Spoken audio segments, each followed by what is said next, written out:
Okay, so for this part of the oral issues, we have issue number 4, and it's called triangles and fascias of the neck.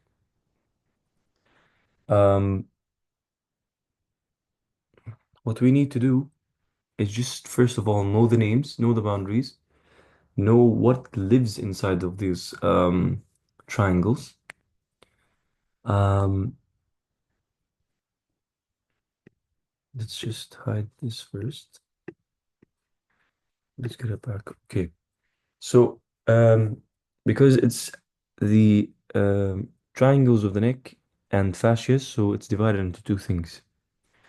Okay, so first thing we have to know, triangles and spaces of the neck. Um, here, the sternocleidomastoid muscle, okay, it divides the anterolateral aspect of the neck, okay, into two large triangles, number one and number two. The first triangle is the posterior triangle, which is this part here between trapezius and sternocleidomastoid. Okay, and on the animation, it's found here. Okay, um, the posterior triangle is bounded by the posterior border of sternocleidomastoid. Okay, posterior border of sternocleidomastoid, right here. Okay, and the anterior border of the trapezius, right there. And in the middle, or the inferior border, um, we have middle 1/3 of clavicle. Okay, that's the borders of the posterior triangle. Okay. Now the anterior triangle, it has the anterior border of sternocleidomastoid. Okay. The middle line of the neck. Okay. And lower border of mandible. These are the borders of the anterior triangle. Now, in the anterior triangle, we have subdivisions that divide the anterior triangle into other regions. Okay. And they're called digastric, carotid, and muscular. So, in total, we have more than two. And because the anterior is divided into more triangles, and don't forget the submental as well. So we have four actually: digastric, submental, carotid, and muscular. Okay, and they're written here. So the anterior triangle, it has subdivisions which are four: the digastric, the carotid, the muscular, and submental. Okay.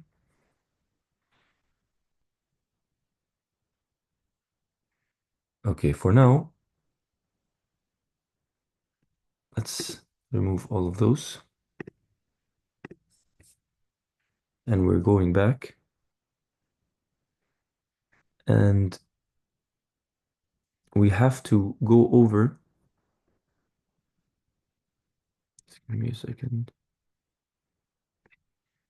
Mm,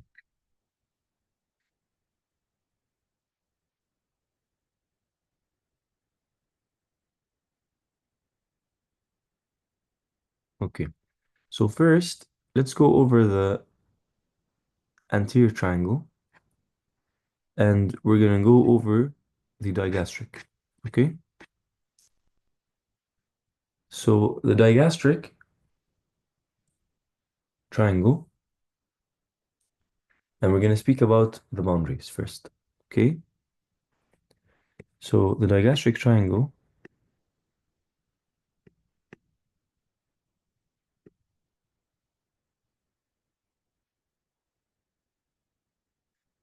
right here, lower border of mandible. Okay?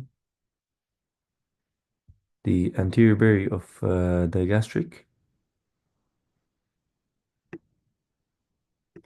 and posterior belly of digastric. So this is the triangle.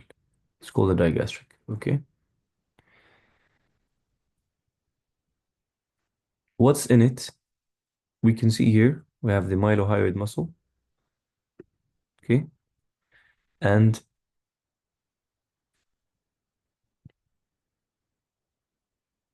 the hyoglossus muscle.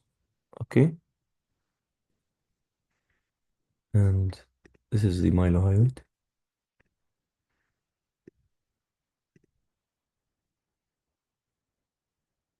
and this is the hyoglossus. Okay, so these are the main muscles present here. This is the platysma that just appeared. So we have this one and this one right here. So they make up the roof. Okay, so first thing we have to know is that the mylohyoid muscle and the hyoglossus muscle, they make up the roof. Okay, the boundaries are the mandible, the anterior and posterior belly of digastric. Now the floor is made up of skin,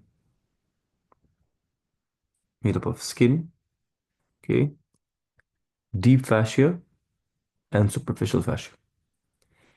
The superficial fascia contains, as we see, the platysma,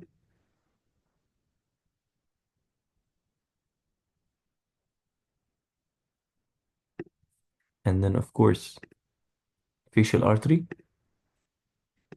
and then of course the cervical branch of facial nerve. And it is here. Not very accurate here, but you get the idea. Okay. Now, the contents of this triangle, we have so many of them. Of course, we have, which makes sense, the submandibular gland right here. We have the hypoglossal nerve, the lingual nerve, the common facial vein, facial artery. What else can we see here? Yes, nerve to mylohyoid. Okay, so most importantly, just know facial vein, facial artery, hypoglossal nerve, submandibular salivary gland. Okay, these are enough. Okay, so we have in this region the submandibular gland, the facial artery, the facial vein, nerve to this muscle, which is mylohyoid muscle, um, second, uh, and lingual nerve because it's passing through to the tongue, and the submandibular salivary gland. Okay,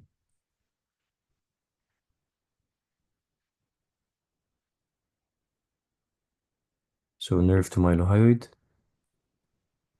lingual nerve, facial artery, facial vein, lingual nerve.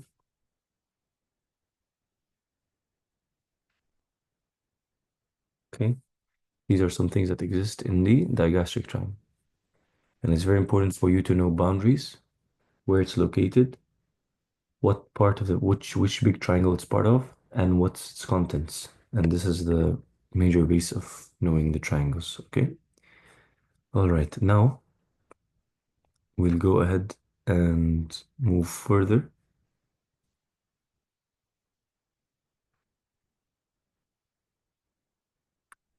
Okay.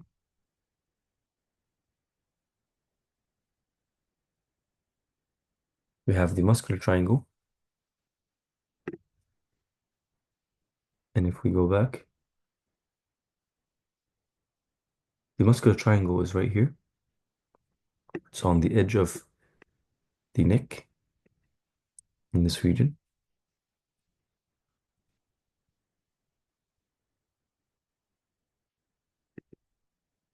And the boundary of it is the superior belly of omohyoid.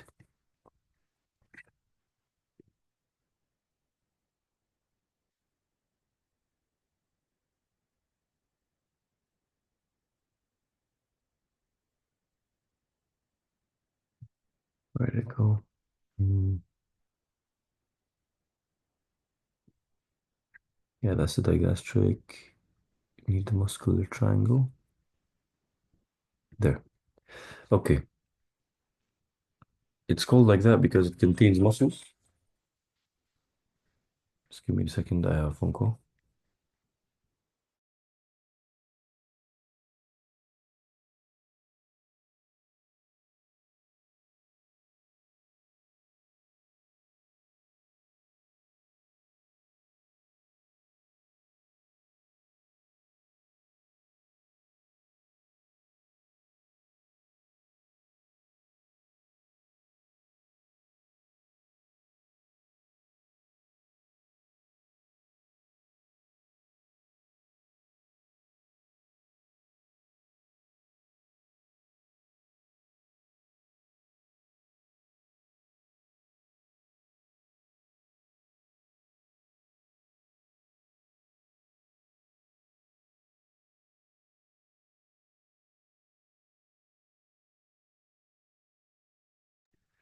Okay, so it's called muscular triangle because it contains muscles.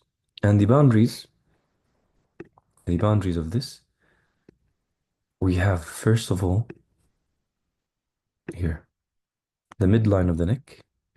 Okay, that's the first one. Superior belly of omohyoid, right there, and the anterior border of sternocleidomastoid. This is the muscular triangle. And of course, the muscular triangle, it's found on both sides. Imagine the platysma is not here. We'll have superior belly of omohyoid, and then we have sternocleidomastoid anterior border. It's not very accurate here. It's just this border right here. Okay, that's what I was supposed to draw. So these two are the muscular triangles, and they're called like that because they have muscles in them. And the contents, we have infrahyoid muscles. Okay, infrahyoid muscles. We have the sternohyoid,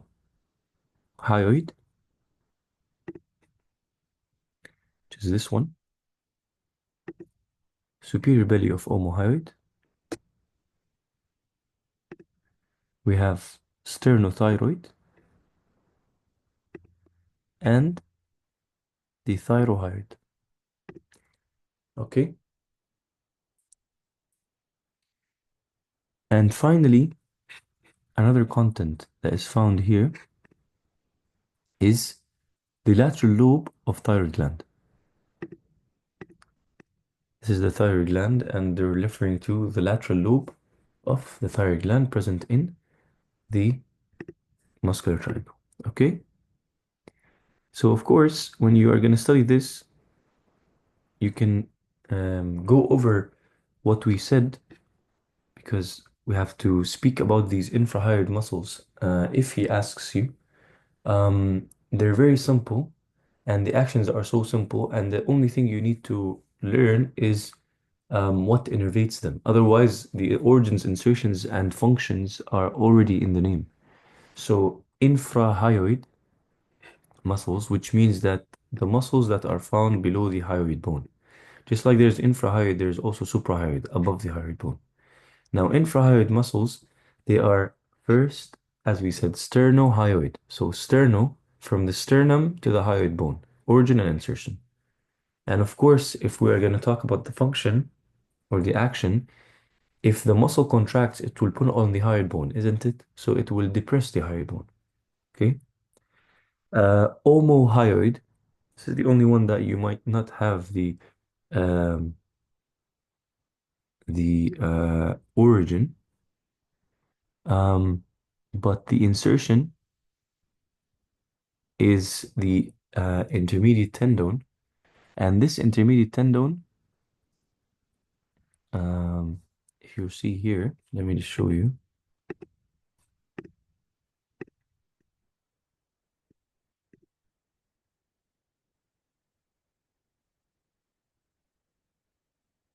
It's right here.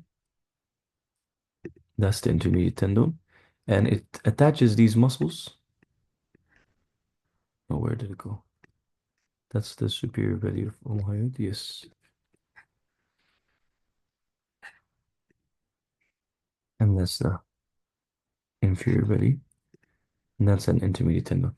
And so the superior belly attaches, um, it originates from the hyoid bone, and the inferior belly originates from scapula. Okay, and they both insert into this intermediate tendon. That's the only different muscle. But then you have sternohyoid from sternithyroid from sternum to thyroid gland, and thyrohyoid from thyroid gland to hyoid bone. And you can imagine that these things, as they attach to the hyoid bone, they would depress it when they contract. Okay, because they're infra, so they're attached to it from the bottom. When they contract, they cause it to um, depress. And these muscles help usually in swallowing. Okay, so this is the second triangle. Now, the third one we're going to go to is the carotid triangle. Okay, and the carotid triangle, you can see here in the first diagram that we have seen, it is right here between posterior belly of digastric, sternomastoid, and superior belly of omohyoid. And that's the carotid. Okay, I'm going to reset to get this all back. Hide.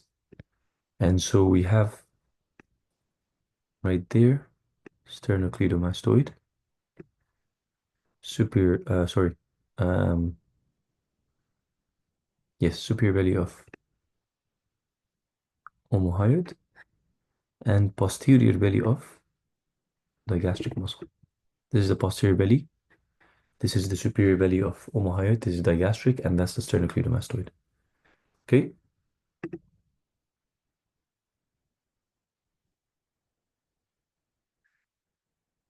And contents in this region.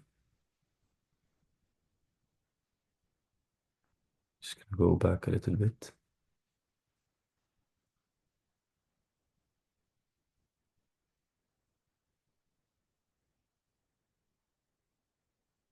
As we said, the boundaries, we have anterior border of sternocleidomastoid, posterior belly of digastric, and superior belly of omohyoid, and this triangle is called the carotid triangle.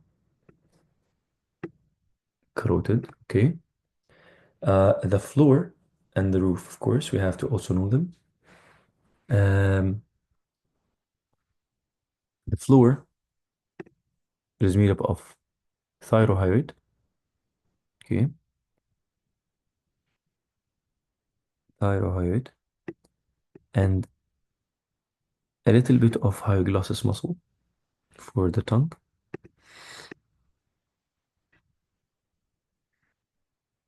Okay.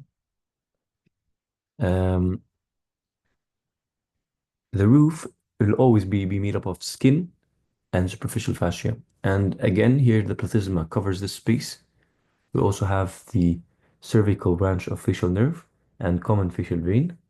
Okay. These are things that make up the roof. Now, about the contents, we have the common carotid, the internal carotid, and the external carotid arteries, okay, present in this carotid triangle, and hence you have the carotid name that comes in. Then we have the internal jugular vein, okay. Then we have three cranial nerves, which is the 10th, 11th, and 12th, okay, 10th, 11th, and 12th, which is the vagus, the hypoglossal, okay, and the accessory.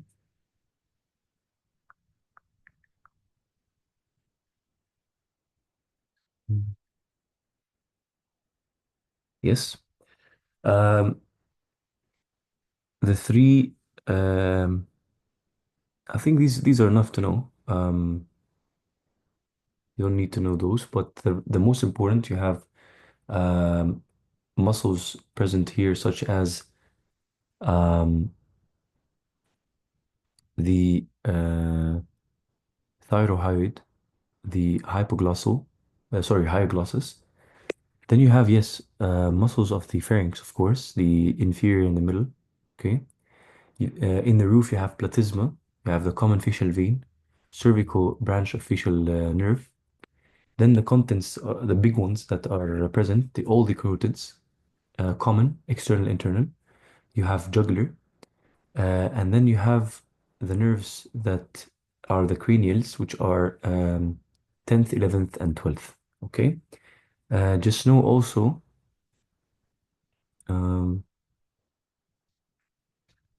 just know also that we said in the floor there is thyrohyoid, hyoglossus, and middle and inferior constrictors. It makes the floor. The floor is whatever you see on the inside before we add the roof, such as, let's say, the facial artery, for example. No, uh, not facial artery, not here.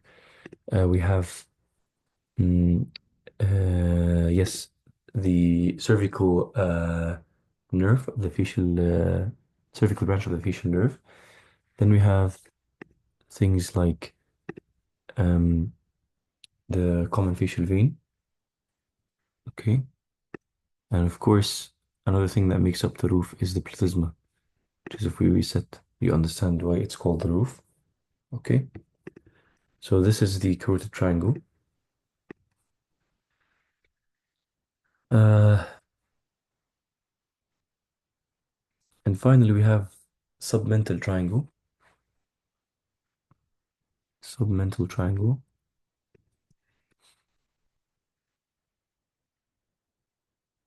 Submental triangle is right here.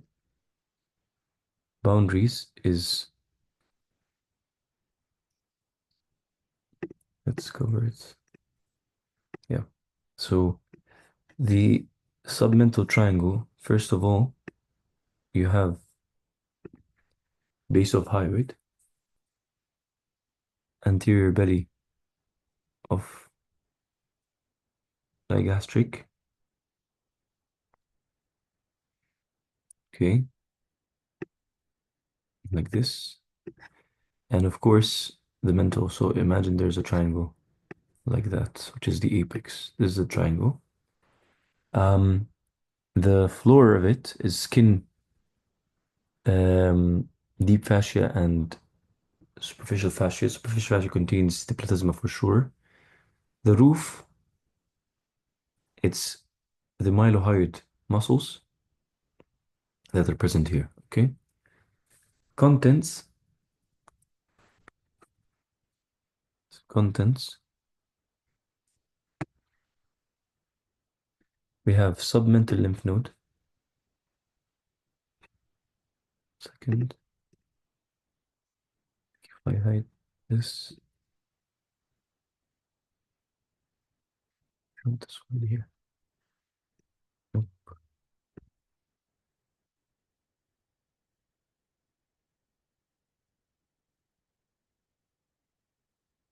Sublingual. Sublingual.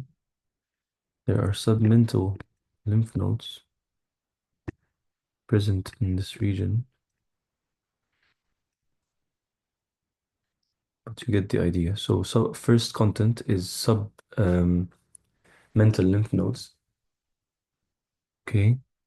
And you can see submental vessels and also the beginning of the anterior jugular vein, okay? So this is the submental triangle, okay?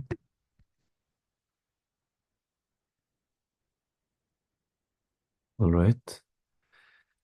Um,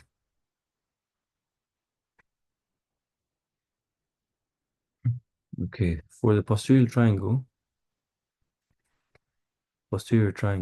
right here, you have posterior border of sternocleidomastoid, the trapezius. You have 1/3 of the clavicle, and contents is in this region. You can see, for example, um, this one right here is the common carotid can be seen in this triangle. The subclavian artery, okay. Scalene muscles are very important in this triangle. Also levator scapulae, okay. Um, the brachial plexus can be seen through this triangle, okay.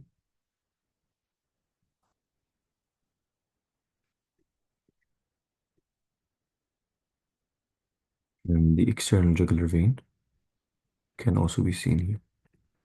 Okay, so this is the posterior triangle, some contents of it, borders. Um, and you have to know those things for these triangles. Um, okay, let's just quickly revise. We have anterior triangle and posterior triangles. The anterior triangle lies between the borders of trapezium, sternocleidomastoid, and the clavicle. Some contents that exist in this triangle is the external jugular vein, the subclavian artery. The brachial plexus can be also seen anterior scalene, posterior scalene, middle scalene, and levator scapulae. The anterior triangle, you have four. You have the carotid, digastric, muscular, and um, submental. Um, and the muscular triangle contains mostly the infrahyoid muscle. Boundaries are between the midline, the superior belly hyoid, and the sternocleidomastoid. Um, the carotid triangle, what we have here is lies between the boundaries of superior belly of hyoid, posterior belly of digastric, and sternocleidomastoid. It has the hyoglosal muscle, the middle and superior constrictors of the pharynx that make up the floor. The roof is made up of platysma, superficial fascia, and deep fascia, and the skin, of course. Um, some major things that are present in the carotid are the external carotid, internal carotid, and the external carotid um, arteries, and also 10th, 11th, and 12th cranial nerves. In the Here in the digastric triangle between the anterior belly and posterior belly of digastric muscle and the border of the mandible, you have the submandibular uh, lymph node. You have muscles such as the mylohyoid and the hyoglossus muscle. Things that also pass here is the facial artery and the facial nerve. The cervical branch of the facial nerve. And finally, submental triangle. Boundaries are the anterior belly of digastrics, the base of the um, hyoid bone, and an apex that lies in the mandible. And some contents here is the submental lymph node and submental vessels. And this is basically the summary of the triangles. Um, Bro, do you have any questions? No, not really. Already did this topic. Okay, okay. All right. So this is the end of this one.